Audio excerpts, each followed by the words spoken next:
انما حق رعیتک بملک النکاح، نکاح کی وجہ سے جو تمہارے زیر سرپرستی آئی ہیں ان کا حق یہ ہے کہ یاد رکھو اللہ نے ان کو تمہارے لیے سبب قرار دیا ہے سکون کا، راحت کا، انس کا، لہٰذا تم دونوں کو چاہیے کہ ایک دوسرے کے وجود کی بنیاد پر اللہ تبارک و تعالیٰ کی حمد بجا لاؤ۔ اس ذیل میں بات چلی تھی اور آج جو گفتگو ہونی ہے وہ یہ یہاں تک بات آگے پہنچی کہ کوئی ممکن ہے کبھی شوہر گندا ہو بیوی شریف ہو، کبھی الٹا ہوتا ہے، شوہر بیچارہ شریف ہے بیوی اس کا الٹ ہے۔ روایت کہتی ہے پیغمبر نے فرمایا کہ دونوں اگر شوہر صبر کرتا ہے بیوی کی بدتمیزیوں پر تو اللہ تبارک و تعالیٰ اس کو جناب ایوب کے برابر جزا عنایت فرمائے، اور اگر شوہر خراب نکل گیا بیوی نے برداشت کر لیا صبر کر لیا تو اللہ تبارک و تعالیٰ اس کو جناب آسیہ جو فرعون کی زوجہ ہے ان کے برابر اجر عطا فرمائے گا۔ پھر ارشاد ہوا کہ کامل ترین انسان ایمان کے اعتبار سے وہ ہے کہ جس کا اخلاق اچھا ہو، شرافت سے بات کرے، مسکرا کے بات کرے۔ 30 عورتیں پیغمبر کے پاس آئیں اور سب کو شکوہ تھا اپنے شوہروں سے، اور پیغمبر نے فرمایا کہ یہ 30 کے 30 کوئی قاعدے کے آدمی نہیں ہے۔ یہ بات یہاں کل پہنچی تھی۔ تو ایک چیزیں اس میں اور ہیں، انشاءاللہ اس کو آج کر لیں، پھر کل عرض کرتے ہیں کہ کتنا آسان ہے انسان کا جو ہے وہ بہشت میں جانا اور کتنا آسان ہے انسان کا جہنم میں جانا۔ صرف کرنا کیا ہے، میاں بیوی کے تعلقات ٹھیک رہیں، جنت آسان ہے، جھگڑا کر لو جہنم آسان ہے۔ وہ اس پر کل بات ہوگی۔ صلوات محمد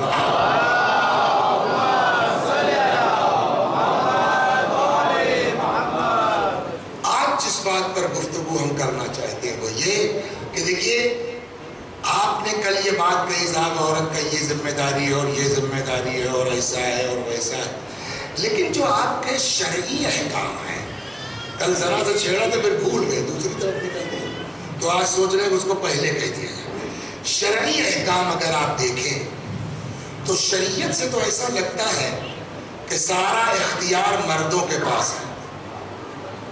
آپ جہاں چاہیے عشرہ پڑھیے، خمسہ پڑھیے، ماہ مبارک رمضان میں جا کے نمازیں پڑھائیے گھر چھوڑ کر کے، اور بیوی بیچاری اگر ذاکرہ ہے تو وہ ایک مجلس بھی جانے کے لیے اس کو اجازت لینی پڑتی ہے، اس کو پوچھنا پڑتا ہے۔ ہم سے کسی نے کہا کہ صاحب مولانا صاحب وہ آپ کی لڑکی سے مجلس پڑھوانا چاہنے لگا، یہ نمبر ہے آپ اس کے شوہر سے بات کر لیجئے، میں ہاں نہیں کر سکتا ہوں، یہ دین کا حکم یہی ہے۔ تو اچھا قرآن کیا کہتا ہے؟ صلوات پر محمد۔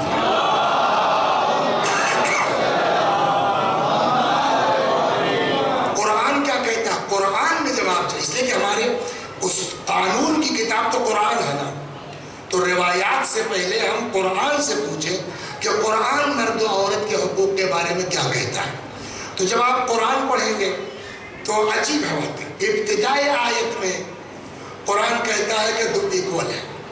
اب میں وہ آیت پڑھ دوں، لَهُنَّ مِثْلَ الَّذِي عَلَيْهِنَّ بِالْمَعْرُوفِ، ان کے حقوق سے مراد یعنی عورتوں کے حقوق، مثل الذی سیم ہے کہ علیہن جتنے ان کے فرائض ہیں۔ تو ابتدائی آیت میں قرآن نے کیا کہا؟ لہن مثل الذی علیہن، جتنے ان کے حقوق ہیں اتنے ان کے فرائض ہیں، مطلب نہ فرض سے زیادہ حق ہے نہ حق سے زیادہ فرض ہے۔ جتنا حق مرد کا ہے اتنے فرائض عورت پر ہے، جتنا حق عورت کا ہے اتنے فرائض مرد پر ہے، نہ حق سے زیادہ فرض ہے نہ فرض سے زیادہ حق ہے۔ یہاں تک تو چلیے صاحب ایکول کی بات۔ وہی قرآن آگے کہتا ہے وَلِلرِّجَالِ عَلَيْهِنَّ دَرَجَةٌ، ہاں مردوں کو ان عورتوں پر کچھ فوقیت حاصل ہے. کہ کیا مطلب ہوا؟ صلوات، یہ تو آیت ہے، وہی قرآن آدھے ٹکڑے میں کہتا ہے کہ ایکول ہے، وہی کہتا ہے نہیں مردوں کو تھوڑی سی ہم نے برتری دی ہے. ایک تو یہ ہو گیا. دو، یہی ہم نے جو مسئلہ آپ کو بتایا، کیا شوہر کی اجازت کے بغیر عورت گھر سے قدم باہر نکال سکتی ہے؟ بولیے. کیا مرد عورت کی اجازت کے بغیر گھر سے باہر جا سکتا ہے؟ تو کہاں برابر ہے؟ اچھا اس کو چھوڑ دیجیے آپ. اب میں آپ کو ایک قصہ سناتا ہوں جو انہوں نے بھی لکھا ہے اور شیخ عباس قمی نے بھی، جلاء العیون میں بھی ہے. پیغمبر کا زمانہ ہے. اب توجہ سنیے آپ، صلوات بر محمد.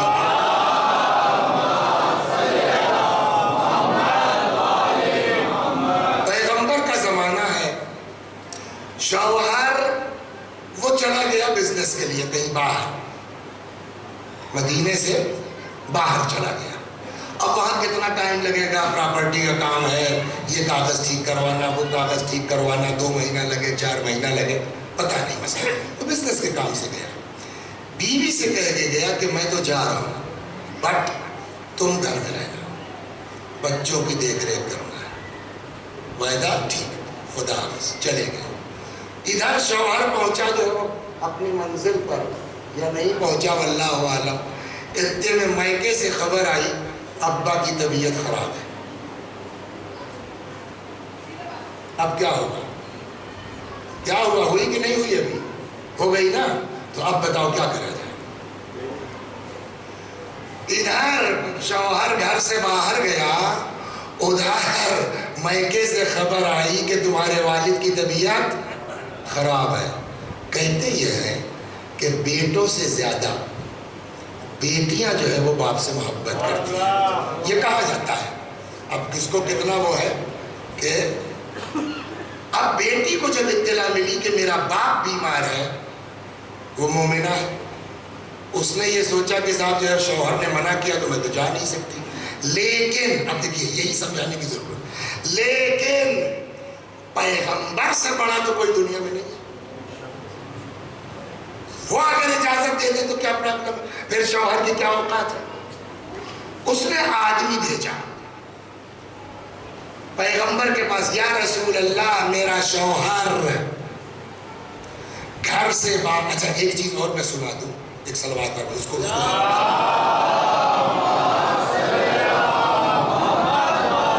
یہ کیس الگ ہے.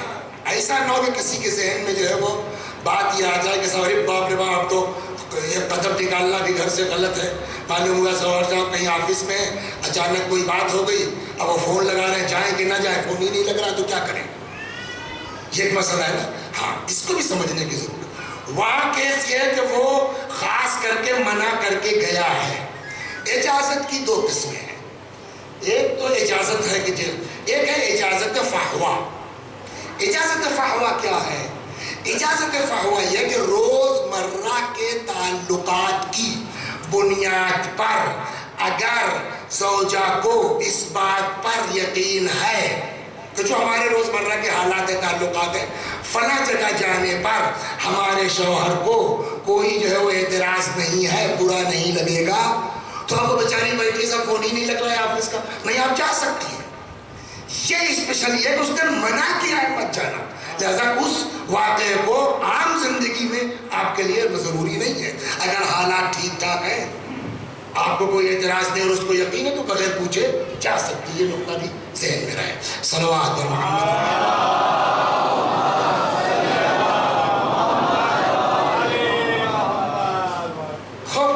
اب وہ تو بیٹھے ودیشا میں صاحب لیجر کھلا ہوا ہے اور وہاں بیوی فون کر رہی ہے، کیا کریں؟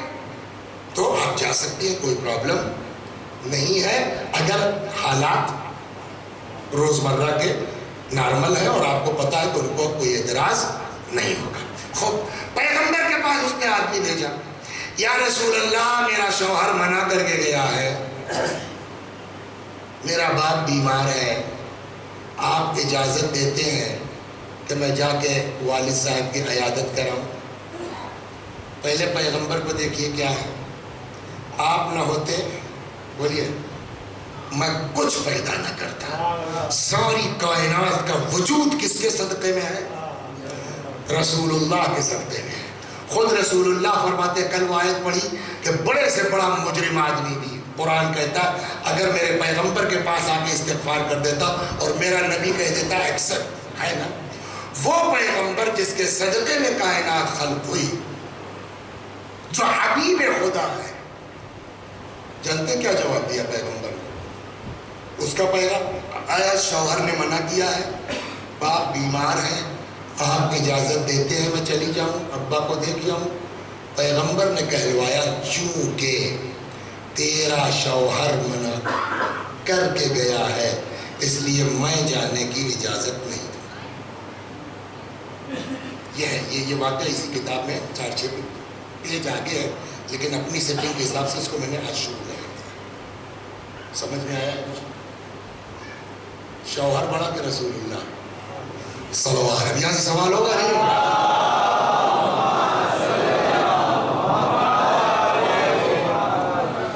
جس کے صدقے میں دنیا پیدا ہوئی، اس حبیب نے کہا بھیا ہم سے مطلب نہیں ہے، شوہر آپ کا منع کر کے گیا ہے، اس کی مرضی کے بغیر میں بھی نہیں کہوں گا کہ جائیے آپ. تو اب یہاں کسی کے بھی دماغ میں ہم جیسے چھوٹی عقل والوں کے آ سکتا ہے کہ یار رسول اللہ سے بڑا تو کوئی نہیں ہے نا، یہ شوہر رسول اللہ سے بڑھ گیا. یہی بات ہے باریکی کی. معاملہ یہ جو احکام شریعت ہے یہ حکم رسول ہے یا حکم خدا؟ حکم خدا. پیغمبر کا کوئی حکم نہیں ہے. پیغمبر کون ہے؟ رسول ہے، پہنچانے والے ہیں. سیم معاملہ وہاں وہی ہے جو ابتدائی میں ہوا، پہلے دن ہوا. کہا جب اللہ نے آدم کو خلق کیا، فرشتوں سے کہا کہ تم سب کے سب بولو سجدہ کر لو. سب نے سجدہ کر لیا الا ابلیس، سوائے شیطان کے. اللہ نے کیا کہا؟ تو نے سجدہ کیوں نہیں کیا؟ اس نے کہا کہ آپ نے اس کو مٹی سے بنایا، ہم کو بولیے آگ سے. کہنے کا مطلب میں افضل ہوں. دو ہی صورت ہے انور بھائی، یا شیطان کا ترک صحیح ہے یا غلط ہے. اللہ کو اس کے جواب کا جواب دینا چاہیے تھا نا کہ پیدا میں نے کیا ہے، خلق میں نے کیا ہے، ڈیسائیڈ تم کرو کہ افضل کون ہے. میں خدا کہتا ہوں مٹی افضل ہے. دنیا کو اس سے پیٹ بھرتا ہے، اس سے بڑی کون سی چیز ہے؟ تم کون ہو کہنے والے کہ آگ افضل ہے اور مٹی مفضول ہے؟ لیکن خدا نے اس میٹر کا نوٹس ہی نہیں لیا کہ یہ بک کیا رہا ہے. اللہ نے کیا فرمایا؟ ما منعک اذ امرتک. اگر یہ چیز سمجھ جائے نا تو یہاں پہ سمجھ میں آ جائے گا.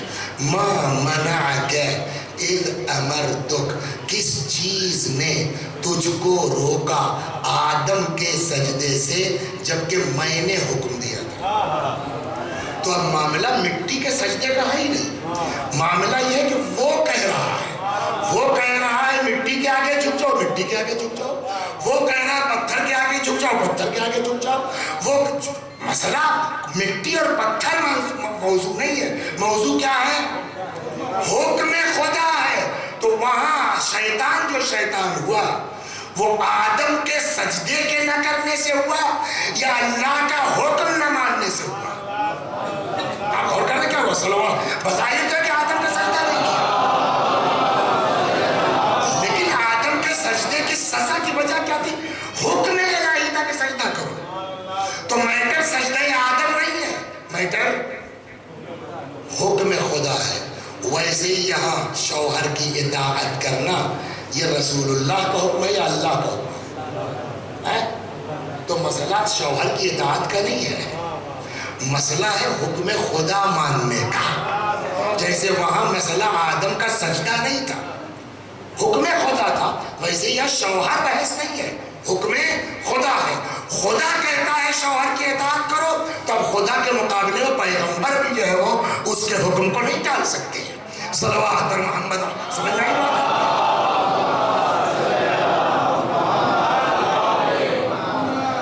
یہ تو قرآن سے ہو گیا. بقیہ عقلی گھوڑا دوڑا لیتا ہوں میں، جسے عام طور پہ ہوتا ہے. صحیح ہے صحیح نہیں ہے وہ الگ بات ہے، لیکن ایک چیز سوچئے کہ شیطان کس بنیاد پہ شیطان ہوا؟ آدم کا سجدے کا انکار کرنے سے یا نافرمانی خدا سے. اور عورت جو شوہر کی نہیں سن رہی ہے، وہ شوہر کی نہیں سن رہی ہے کہ خدا کی نہیں سن رہی ہے؟ اور کیجئے، میں بہت اس پر ڈرتے ڈرتے بولتا ہوں. صبح چائے نہیں ملے گی میں کیا کروں گا؟ آپ لوگ تو اپنے گھر چلے جائیں گے.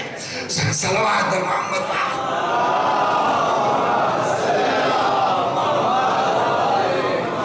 لیکن عقلی بات کہ اگر شیطان آدم کے سجدے کے نہیں، حکم الہی کے انکار سے شیطان ہو سکتا ہے، تو آج عورت جو اطاعت شوہر سے فرار کر رہی ہے، وہ شوہر سے فرار نہیں، حکم خدا سے فرار ہے. جو حکم خدا سے فرار کرے گا، قانون پہلے دن طے ہو چکا ہے. صلوات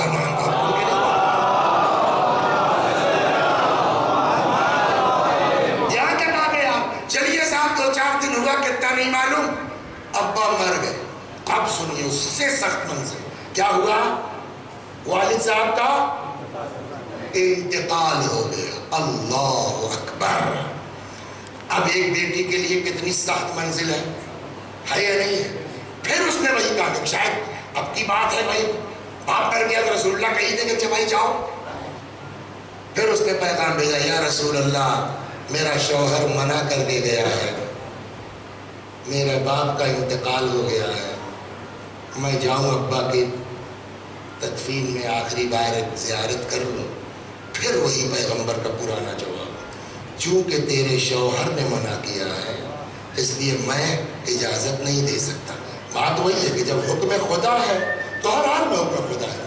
باپ دفن ہو گیا، باپ دفن ہو گیا. بیٹی ہمیشہ ہمیش کے لیے باپ کی شفقتوں سے، زیارت سے محروم ہو گئی نا. کتنے قلق کی بات ہے. آدمی اللہ کی اطاعت کر کے تو دیکھے، خدا دنیا بھی دیتا ہے، خدا آخرت بھی دیتا ہے. ادھر باپ دفن ہوا، ادھر پیغمبر کے پاس جبریل آ گئے، یا رسول اللہ اس مومنہ کو بعد سلام پیغام پہنچوا دیجئے کہ اس کی اس اطاعت کے عوض میں اللہ نے اس کا گناہ بخشا، اس کے باپ کا گناہ بخشا. آپ انصاف سے بتائیے، ایک بار جا کے ابا کو دیکھ لینا ابا کے حق میں بہتر تھا یا گناہوں سے پاک ہو جانا باپ کے حق میں بہتر تھا؟ صلوات محمد و آل محمد.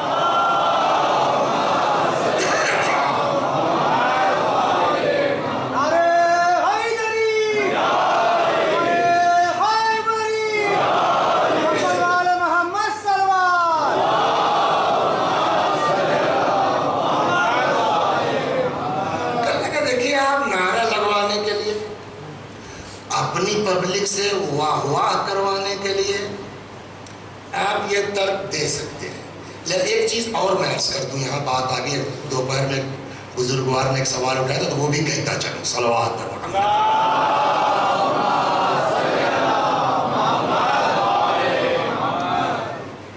اللہ کا کوئی حکم بغیر مصلحت کے نہیں ہے. ایک بات پکی، بٹ کوئی ضروری نہیں ہے کہ ہم اس کے احکام کی ہر مصلحت کو سمجھ سکیں، اور نہ ہماری ڈیوٹی ہے کہ ہم پہلے مصلحت سمجھیں تب عمل کریں. لہذا حکم خدا جو ہے اس کو کہتے ہیں تعبدی.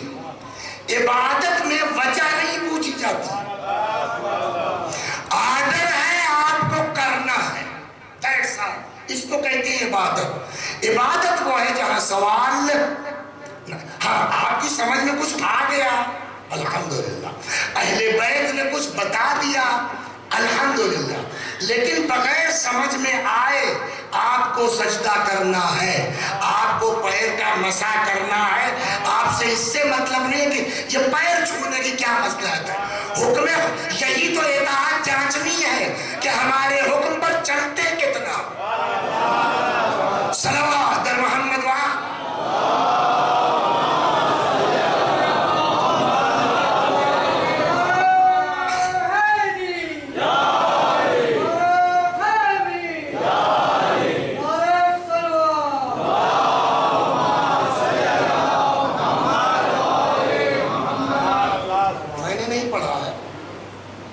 سال جو ہے یہ کچھ چیزیں ہیں کہ جو ہے اگر ہم نہیں سمجھ پا رہے. میں نے جو ہے وہ 1 سال وہاں عشرہ پڑھا، یہی آپ کے تو چھتیس گڑھ ہو گیا، رائے پور 93 یا 4 کی بات ہے اس زمانے کی. تو اس سال محرم کے عشرے کا عنوان تھا عدل خدا، عدالت. تو عدالت پڑھ رہے تھے، وہاں ایک نیتا جی تھے، اب تو افریقہ چلے گئے، عنایت صاحب. وہ بہت پڑھتا ہے، پڑھتا بہت، اس میں کوئی شک نہیں ہے کہ اس کی لائبریری دیکھیے بھری پڑی، اتنا پڑھتا ہے. آئے کہنے لگے مولوی صاحب آپ کی عدالت پر میں ایک چیز اور بتا دوں. میں نے کہا بالکل بتائیے، اس لیے دین کہتا ہے کہ جہاں سے ملے حکمت لے. کہنے لگے کہ مولوی صاحب صلوات محمد،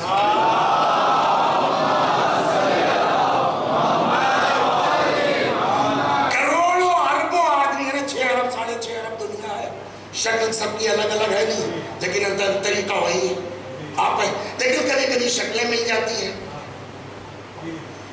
کبھی کبھی ایسا ہوتا ہے تو جڑوا بھائی ہو جاتے ہیں. تو جڑوا بھائی کو میرے ساتھ کیس ہو چکا. جڑوا بھائی تھے، ایک شیعہ کالج لکھنؤ پڑھتا تھا، دوسرا ہمارے یہاں.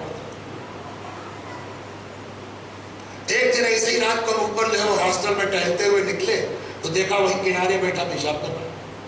نہیں کون سے طریقہ وہ سب ایک ریپٹ لگا دی، کیا بدتمیزی گندے کی.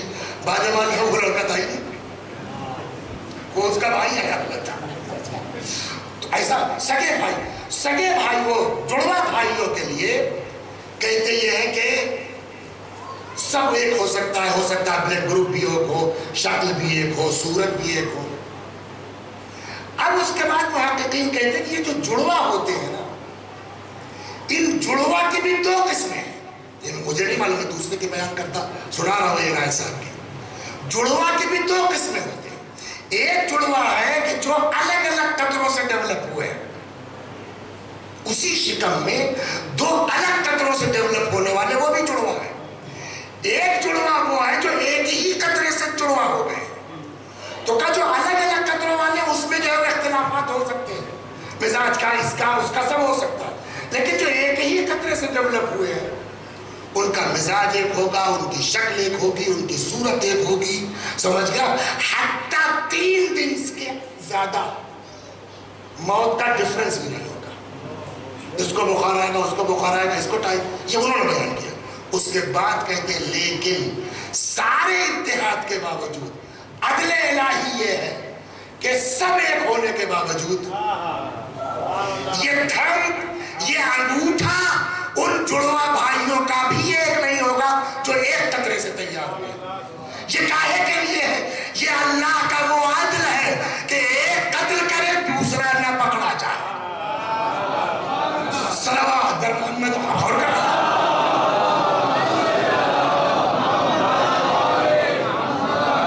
ہم کو تو اس سے پہلے تک نہیں پتا تھا کہ جڑوا کے، لیکن آج زمانہ تحقیق کر رہا ہے، اب سمجھ میں. تو اللہ کی بہت سی چیزیں جو ہماری سمجھ میں نہیں آتی ہیں، اور سمجھنا بھی ہماری ذمہ داری نہیں ہے. کیسے؟ بچپنا یاد ہے سب کو، ابا ڈانٹتے تھے، خبردار مارنے میں ڈر گئے تم. پتہ نہیں جو ہے ابا ہمارے کس ٹائپ کے ہیں یار، جو ہے وہ بتاؤ ہو جائے کیا پرابلم ان کو ہے. جب ابا مر گئے، ہم 40 سال کے ہوئے، وہی حرکت ہم نے اپنے لڑکے کے ساتھ کرنا شروع کی. تب سمجھ میں آیا کہ ابا کیوں کہتے تھے. تو جو انسان اپنے باپ کی مصلحت نہ سمجھ پائے، وہ اللہ کی مصلحت کیا سمجھے. صلوات.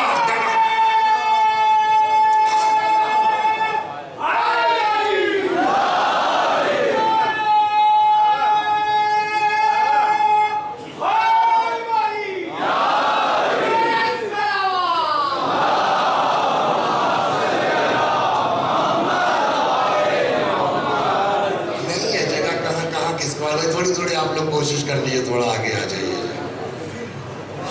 صلوات پڑھتے ہو.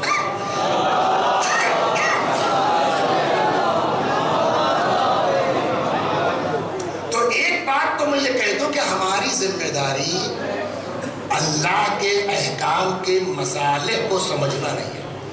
ہم بندے ہیں، مالک جو کہے ہم کو کرنا ہے، ہم کو اس سے کیوں کس لیے کا حق نہیں ہے۔ صلوات محمد۔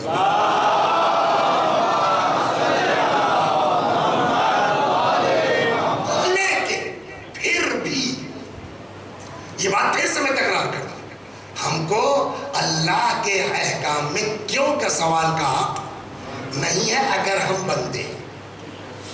تمام ہاں کہیں کہیں ہے کہ مصلحت واضح ہے بالکل، یا پوری کتاب موجود ہے علل الشرائع کر کے، اس میں روایات اسی طرح کی ہے کہ یہ حکم کیوں ہے، یہ اہل بیت نے جو بتا دیا ہے، یا کچھ چیزیں ہیں جو آج سائنس کے ڈیولپمنٹ سے ہماری سمجھ میں آ گئی ہے، وہ بھی ٹھیک ہے۔ کچھ چیزیں آدمی اپنی عقل لگا لیتا ہے۔ تو ایک بات تو یہ ہے کہ ہم کو پوچھنے کا حق نہیں ہے کہ اللہ نے عورت کے لیے یہ شرط کیوں لگائی ہے۔ آپ اگر مومن ہیں، مومنہ ہیں، اس نے کہا ہے یس سر بات۔ کبھی کبھی کچھ لوگ کچھ باتیں کہتے ہیں جو جا کے چپک جاتی ہیں۔ صلوات محمد۔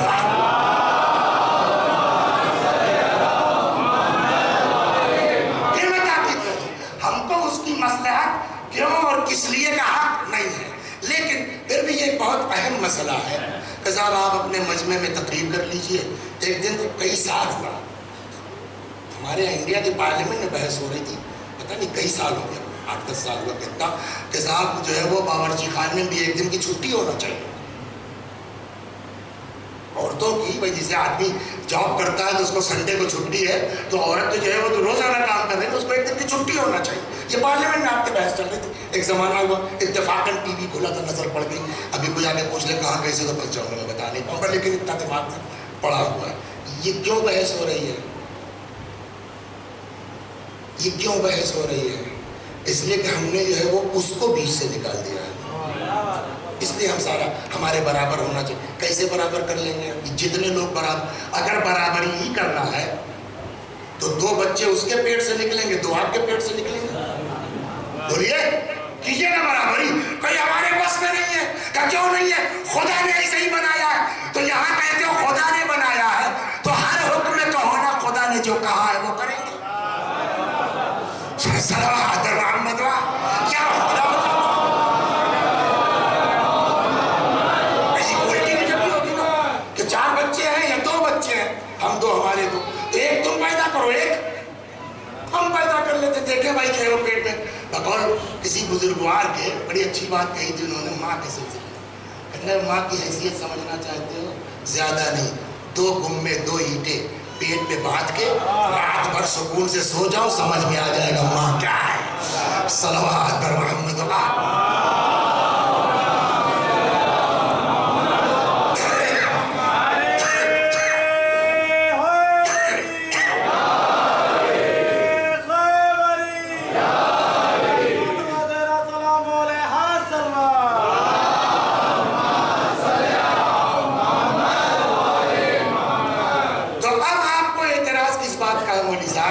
ہم نے کہا ہم کو اعتراض یہ ہے کہ مرد چاہے جہاں چلا جائے کوئی پابندی نہیں ہے، عورت بیچاری بغیر اجازت کے نہیں جا سکتی۔ یہ ظلم ہے، یہ ستم ہے، اس سے جو ہے وہ مردوں میں غرور آتا ہے، گھمنڈ آتا ہے، پروش پردھان سماج ڈیولپ ہوتا ہے۔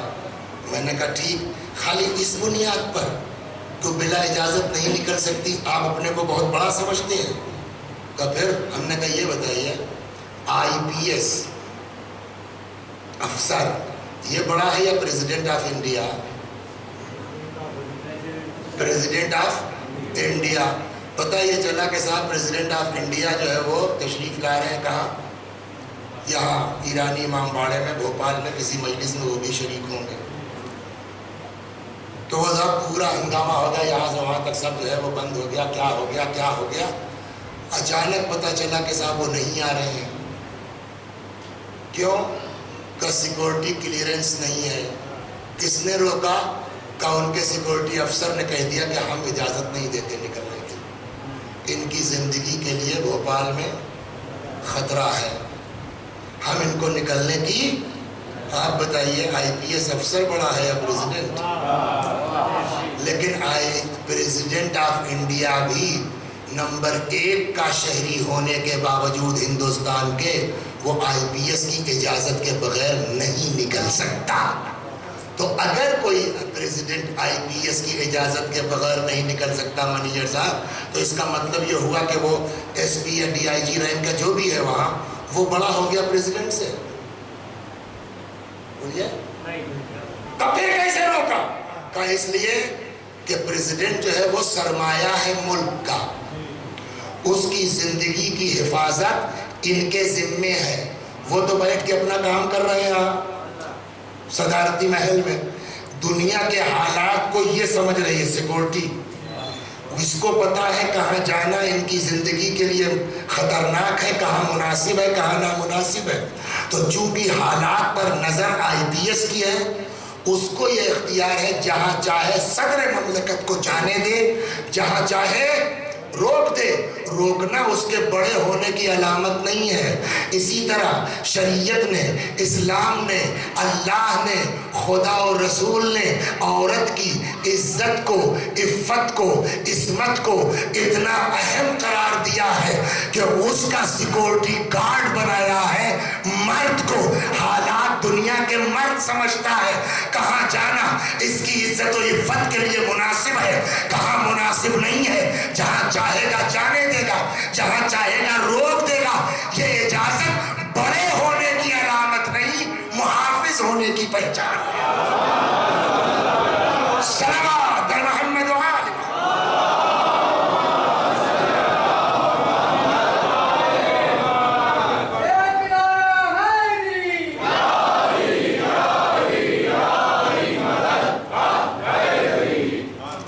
ایک چیز تو یہ ہو گئی ہے.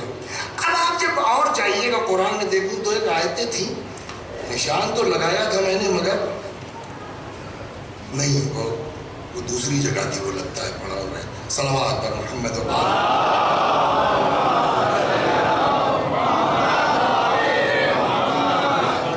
اب آئیے آپ کو میں دو ایک آیتیں سناتا ہوں. قرآن میں ہے قد افلح من زکاہا، کامیاب وہ ہوا جس نے، بولیے، زکاہا، اپنے کس کو پاک کر دیا؟ نفس. مرد کے پاس ہوتا ہے کہ عورت کے پاس ہے نا؟ تو جہاں جنت کی بات آئی ہے وہاں قرآن نے مرد و عورت کو الگ نہیں کیا ہے. قد افلح من تزکا، دوسری جگہ بھی ہے نا سورہ اعلیٰ، کامیاب ہوا جس نے اپنے نفس کو پاک کر لیا. یا یہاں ارشاد ہوتا ہے فاستجاب لهم ربهم انی لا اضیع عمل عامل، خدا فرماتا ہے ہم کسی عمل کرنے والے کے عمل کو ضائع نہیں کرتے. من ذکر او انثی، چاہے مرد ہو چاہے عورت ہو. یا ارشاد ہوتا ہے من عمل صالحا من ذکر او انثی، کوئی بھی نیک عمل بجا لائے، چاہے مرد ہو چاہے عورت ہو، لَنُحْيِيَنَّهُ حَيَاةً طَيِّبَةً، ہم اس کو ایک پاکیزہ حیات عطا کریں گے. وَلَنَجْزِيَنَّهُمْ أَجْرَهُمْ، اور ہم ان کو، تو جب جزا کی بات آتی ہے تو کہیں قرآن نے الگ نہیں کیا کہ مرد کی جزا اتنی ہے عورت کی جزا اتنی ہے، دونوں کو برابر قرار دیا گیا ہے. اور اس کے بعد اگر دیکھیے گا نا، آپ کہیں گے صاحب پھر بھی ایک اس طرح سے اگر آپ دیکھیں گے تو مردوں کی حیثیت زیادہ تو نظر آتی ہے. ہم نے کہا کیسے؟ انبیاء کتنے ہیں؟ کوئی عورت نبی بنی ہے آج تک؟ اب بتائیے سارے انبیاء کیا ہیں؟ مرد ہیں. کوئی عورت آج تک نبی بنی ہے؟ جواب کتنے نبی ہیں؟ 1,00,000. آپ نبوت ہی کو بہت کچھ سمجھ رہے ہیں. ایک عورت ایسی بھی کائنات میں ہے کہ جب وہ آتی تھی تو سید الانبیاء کھڑے ہو جاتے تھے.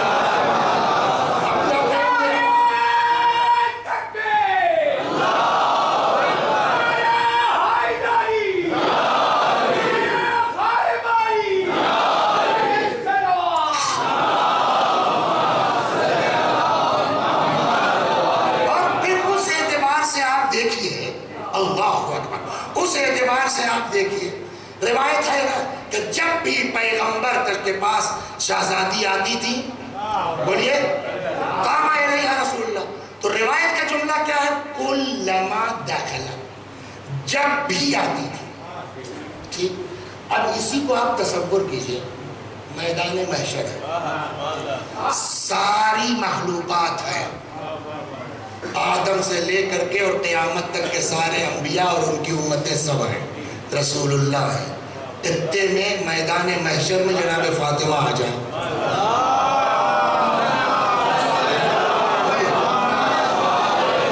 یہ تصور آتی ہے مگر غور تو کیجئے. اتنے میں شہزادی آ جائیں، پیغمبر کھڑے ہوں گے. اگر رسول اللہ فاطمہ کے لیے کھڑے ہو جائیں حضرت علی بیٹھے رہیں گے. اگر امام علی کھڑے ہو جائیں تو حسن حسین تو اولاد ہیں، وہ بیٹھے رہیں گے. وہ کھڑے ہو گئے. جب امام حسن حسین کھڑے ہو گئے تو بقیہ 9 امام وہ کھڑے ہو گئے جن کے صدقے میں کائنات خلق ہوئی. جب وہ لوگ کھڑے ہو گئے تو آدم کی ہمت ہے بیٹھے رہیں گے، نوح کی حیثیت ہے بیٹھے رہیں گے، ابراہیم کے. تو سارے انبیاء کھڑے ہو گئے. جب انبیاء کھڑے ہو جائیں گے تو ان کی امتیں. اب سمجھ میں آیا مانا کہ 1,24,000 سب کے سب نبی مرد ہیں، مگر ایک عورت ایسی ہے کہ جب وہ محشر میں آ جائے گی ساری خدائی احترام میں کھڑی نظر آتی ہے. حضرات ایک نعرہ ایسا لگائیے جس کی آواز نجف اشرف پہ ٹکرائے اور مولا ہم سب کو اپنی زیارت کے لیے بلائے.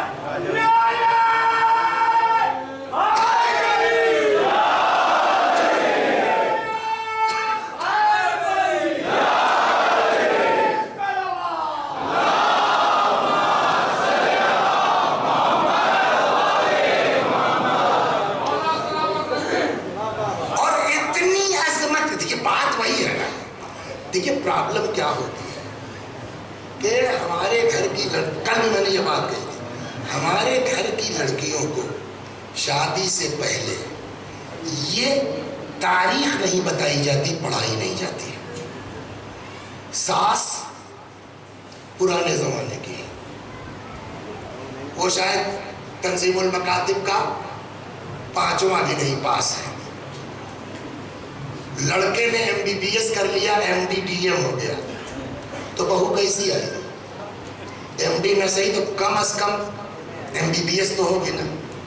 یا مثلا جو ہے وہ لڑکا بینک مینیجر ہے، چاہے HDFC میں ہو چاہے جہاں، تو کوشش یہ ہوتی ہے کہ اس کی بیوی بھی اورینٹل ہی میں صحیح، وہ بھی مینیجر ہی ہو. تو آپ صاحب ڈاکٹر صاحبہ بہو بن کے آ گئی، مینیجر صاحبہ بہو بن کے آ گئی. ساس کون ہے؟ 8ویں تک پڑھاؤں گا. اے بٹیا ہمارے زمانے میں اسکول ہی نہیں تھا، ہمیں ابا نے کہا نہیں جانے دیں، وہ 8ویں تک پڑھی ہے. اب کہاں ساس 8واں پاس اور کہاں وہ بیوی MD MS bank manager IAS میں ہوتی ہے نہیں DCS. اب ساس کے سر میں درد ہو رہا ہے IAS صاحبہ کی شان کے خلاف کہ ساس کا سر دبا دیں ذرا سا، مینیجر صاحب کی شان کے خلاف ہے کہ ساس کا پیر دبا دیں. سمجھے؟ اس کے لیے میں کہتا ہوں اپنی تاریخ سنائیے. امام کی ماں سے بڑا مرتبہ کسی کا ہے؟ صلوات محمد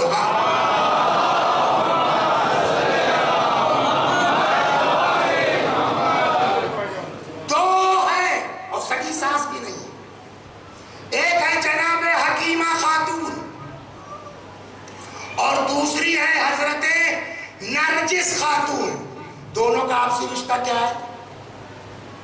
حکیمہ خاتون کون ہے؟ ساس بہو ہے نا، لیکن سگی ساس نہیں ہے، پھوپھی ہے امام کی. اب آپ بتائیے افضل کون ہے؟ جناب حکیمہ خاتون امام کی بیٹی ہے، امام کی بہن ہے، امام کی پھوپھی، تین رشتہ ہے نا، معمولی شخصیت نہیں ہے. یہ باہر سے آئی ہے، روم سے ہے. یہ اور بات ہے کہ نسلی اعتبار سے آپ کچھ نہیں کہہ سکتے. جناب شمعون کی نسل سے ہے عیسیٰ کی جو وسیع تھے، وہاں سے چلا آ رہا ہے کا سلسلہ. لیکن ساری حکیمہ خاتون کی عظمت کے باوجود جس کے شکم میں امام کا نور آ جائے، یہ عقلی بات ہے نا، میں کتاب کی بات نہیں کر رہا ہوں، اس سے بڑھ کے کوئی ہو سکتا ہے. 14 شعبان کو روایت میں ہے کہ جناب حکیمہ خاتون آئی ولادت والے دن پہلے ملنے کے لیے اپنے بھتیجے سے. اب علماء ہمارے فرماتے ہیں کہ جناب نرگس خاتون نے دوڑ کے پہلے حکیمہ خاتون کے پیر سے چپل اتاری. یہ کون ہے؟ یہ بہو ہے، یہ ساس ہے. عمل بتلا رہا ہے کہ تم کو ساس کے ساتھ کیسے پیش آنا چاہیے. صلوات امام کی ماں سے بڑھ کے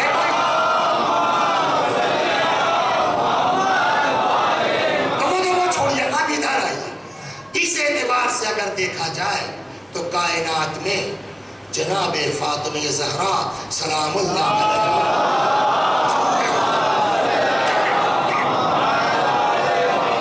سے بڑا کوئی ہے کائنات میں؟ غضب خدا کا. یہ روایت آپ لوگوں نے سنی ہوگی. یہ آج کا موضوع نہیں، بات آئی تو مسائل تک جاتے جاتے ایک ذرا سا اشارہ کرتے ہوئے ایام فاطمیہ میں سنا.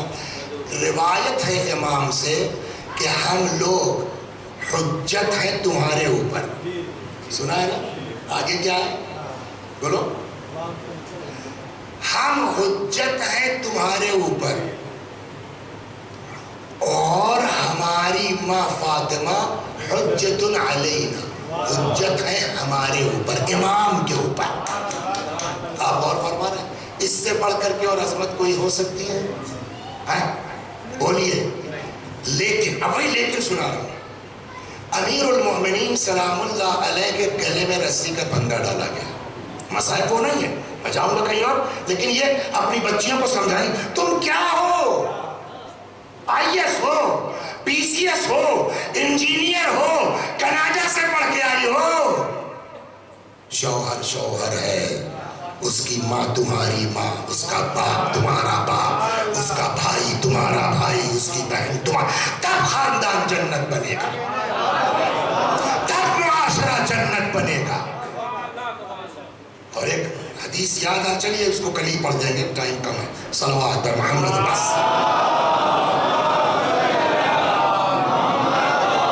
گلے میں امیر المومنین کے رسی کا پھندا ہے، مسجد میں لے کے آئے، تلوار رکھ دی گئی، بیعت کرو نہیں مار دیں گے، مٹھی بند ہے. کچھ لوگ کوشش کر رہے ہیں کہ ہاتھ کھول کے شور مچاتے ہو گئی بیعت، کہ اتنے میں بی بی کو ہوش آیا، ہوش آ گیا تھا نا، سر پہ ردا ڈالی، گھر سے نکلی. 2 روایت ہے. بعض روایتوں میں ہے کہ فرمایا خلو ابن عمی، علی کو چھوڑ دو ورنہ بابا کا کرتا سر پہ رکھ لوں گی، مطلب بد دعا کر دوں گی. ایک روایت میں یہ کہ فرمایا علی کو چھوڑ دو ورنہ سر کے بال بکھیر دوں گی. سلمان فارسی جیسا بزرگ صحابی پیغمبر فرماتے ہیں کہ جناب فاطمہ کی زبان سے فقرہ نکلا، مسجد نبوی اٹھنے لگی. یہ مصائب نہیں، یہ فاطمہ کی عظمت کے طور پر سنا رہا ہوں. ایک جملہ نکلا، مسجد لرز کے اٹھنے لگی، ہے نا. ادھر مولا کا حال کیا تھا؟ میں نے بھی بتایا، گردن پہ تلوار، بیعت کرو نہیں مار دیں گے. تب تک جناب فاطمہ کی آواز مولا کے کان میں پہنچ گئی.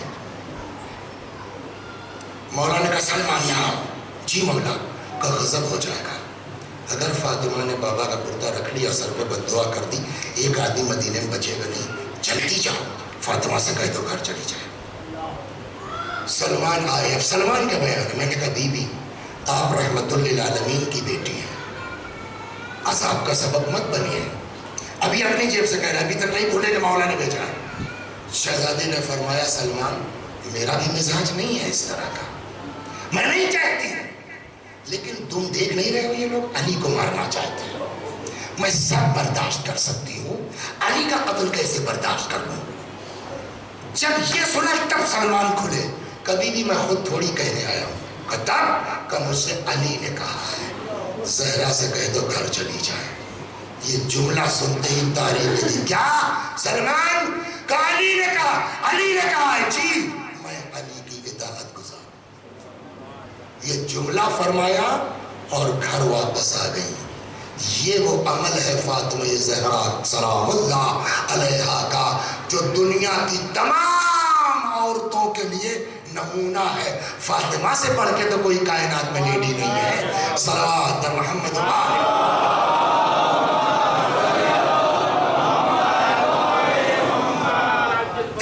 بس چند جملے مصائب کے اور ختم دعا۔ دھیرے دھیرے اگر چلیں گے تو 10 منٹ چلا جائے گا، مصائب پر پہنچتے پہنچتے ڈائریکٹ پہنچ جاتے ہیں، اور تقریباً ہر سال ہی اس عنوان سے بات ہوتی ہے۔ مولا کائنات سلام اللہ علیہ جس زمانے میں خلیفۃ المسلمین کی حیثیت سے ظاہری طور پر حکومت میں تھے کوفے میں، تو ان کے پاس ایک لڑکی تھی، مولا کے پاس جیسے کنیزیں ہوتی تھی اس زمانے میں، کنیز تھی۔ تو امام نے کیا کیا کہ جب وہ بڑی ہونے لگی، پہلے سے نہیں ہوگی، کوفے آتے آتے وہ جوان ہو گئی، تو کہیں رشتہ دیکھ کے ہلکا پھلکا اپنا قرآن جا نماز جو ہے وہ کر کے جہیز وہیز کر اس کی شادی کر دی۔ اس لڑکی کی شادی ہو گئی۔ سن 40 میں مولا کی شہادت ہو گئی۔ 6 مہینہ امام حسن کی حکومت رہی، پھر وہ واقعہ ہوا، مصالحت ہوئی، امام بھی کوفہ چھوڑ کے 41 کے لاسٹ میں چلے گئے شاید۔ واقع کربلا کب ہوا؟ 61 میں۔ مولا کائنات کی شہادت کب ہوئی؟ 40 میں، یعنی نیئر اباؤٹ 20 سال سم تھنگ۔ علی کی شہادت کے بعد کربلا ہوا۔ وہ لڑکی اب بڑی ہو گئی نا، عورت ہو گئی ہے، بال بچے والی ہے، جو کل تک کنیز تھی وہ خود کنیزوں والی ہو گئی ہے۔ لیکن پرورش کا اثر ہوتا ہے، تربیت کا اثر ہوتا ہے، دل کی طہارت کا اثر ہوتا ہے۔ ایک چیز ہر آدمی محسوس کرتا ہوگا کہ جب اپنوں پر کوئی آفت آتی ہے نا، اپنوں پر کوئی بلا آتی ہے تو دل خود بخود محسوس کرنے لگتا ہے۔ اکثر اچھا جبھی کل سے پتہ نہیں کیوں دل گھبرا، کہتے نہیں کہتے؟ تو جب اپنوں پر کوئی آفت آنا ہوتی ہے تو دل خود بخود بولیے گھبرانے لگتا ہے، احساس ہونے لگتا ہے۔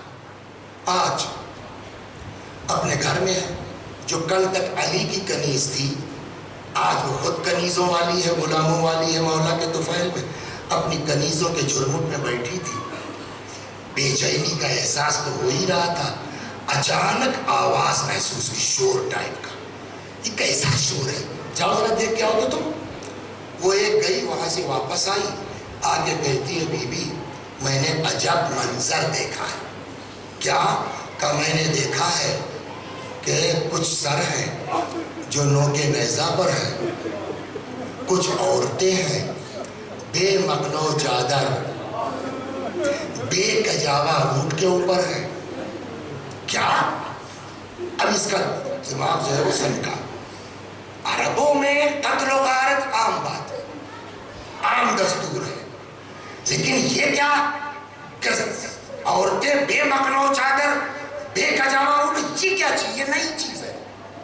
ایک دوسری کنیز کو بلایا جو اس کے خیال میں کچھ زیادہ سمجھدار تھی، کہ تم جاؤ دیکھ کے آؤ معاملہ کیا ہے، میٹر کیا ہے۔ وہ گئی، کہتی ہے کہ بی بی یہ صحیح کہہ رہی ہے۔ کیا مطلب؟ کہہ رہے ہم سے تو سنیے پورا، کیا ہوا؟ کہا اور کوفے کی عورتیں آئی ہیں تماشا دیکھنے کے لیے، جن کی گود میں بچے ہیں انہوں نے اپنے بچوں کو روٹی اور خورما دے رکھا ہے تاکہ بچے تماشا دیکھنے میں خلال نہ ڈالیں، ڈسٹرب نہ کریں۔ کہ اتنے میں دیکھا میں نے، وہ جو کل پڑھا تھا نا، ایک 3-4 سال کی بچی تھی، اس نے جو ہے وہ ایک بیوی سے بھوک کا شکوہ کیا. ایک عورت کو ترس آ گیا، اس نے اپنے بچے سے روٹی اور خورما لیا اور اٹھا کے اس بچی کی طرف پھینکا. بچی لینا چاہتی تھی کہ اس بیوی نے بچی سے لیا اور یہ کہہ کے واپس کر دیا، کوفے والوں ہم صدقہ نہیں کھاتے. یا اہل الکوفہ ان الصدقۃ علینا حرام، ہم صدقہ نہیں کھاتے. آپ وہی کی تو پروردہ کنیز رہ چکی ہے، وہ سمجھ گئی کہ بحری ہو جاتی. یہ کیا سن لیا تو نے؟ کہ کیا ہوا؟ کہ دنیا میں میرے مولا علی کے علاوہ کوئی گھر ایسا نہیں ہے جو یہ بات کہہ سکے کہ ہم صدقہ نہیں کھاتے. یہ کیا سن لیا؟ تیرے کان بہرے ہو جائیں. کہتی ہے بی بی میں نے خود سنا، انہی کانوں سے سنا. بے چین ہو کے دوڑی ڈیوڑی کے پاس آئی. تربیت کا اثر دیکھ رہے ہیں، باہر نہیں آئی، سر باہر نکالا. اتفاق امر دیکھیے، جیسے ہی اس نے ڈیوڑی سے سر باہر نکالا جناب زینب کی سواری گزر رہی تھی. بس جیسے ہی سواری پہ نظر پڑی کہتی بی بی تم کہاں کی رہنے والی ہو؟ جناب زینب نے مڑ کے دیکھا، وہ تو پہچان گئی نا. فرماتی ام حبیبہ تم؟ اب یہ اور بے چین ہو گئی. بی بی تم کون ہو جو مجھے جانتی ہو؟ کون ہو جو مجھ کو پہچانتی ہو؟ فرمایا ام حبیبہ تم تو آرام سے رہ رہی ہو نا، تمہیں کیا فرق پڑتا؟ حق ہے تم کو کہ تم زینب کو نہ پہچان. آپ زینب ہیں، اگر آپ زینب ہیں تو مولا کہاں گئے؟ حسین کہاں گئے؟ عباس کیا ہوئے؟ فرمایا ام حبیبہ آ گیا، آ گیا. وہ دے نوکے نیزہ پہ حسین کا سر، وہ گھوڑے کی گردن پہ ابو الفضل العباس.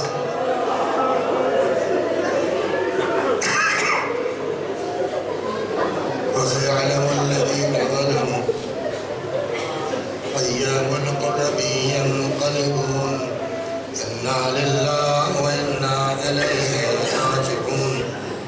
خدا ہمارے اس عزا کو قبول فرما، مزید عزا اہل بیت کی توفیق کرامت فرما.